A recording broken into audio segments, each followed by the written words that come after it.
মই সুমিত ভূঞা, কোকৰাঝাৰ জিলা আইন সেৱা প্ৰাধিকৰণৰ ছেক্ৰেটেৰী।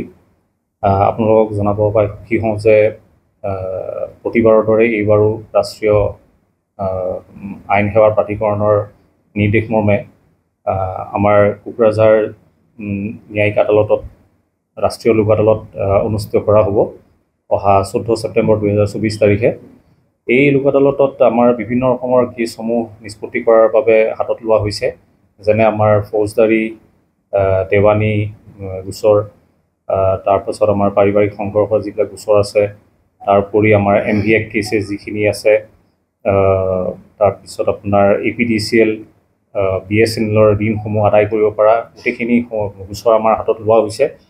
আৰু এই লোক আদালতৰ জৰিয়তে মই সকলো ৰাইজকে আহ্বান জনাইছোঁ যে তেওঁলোক আহক, আগবাঢ়ি আহক। তেওঁলোকৰ যদি কেছ আছে, গোচৰ আছে, তেওঁলোকে এই লোক আদালতৰ জৰিয়তে যাতে এই গোচৰসমূহ নিষ্পত্তি কৰি আমাৰ লোক আদালতটো সফল কৰে। ধন্যবাদ।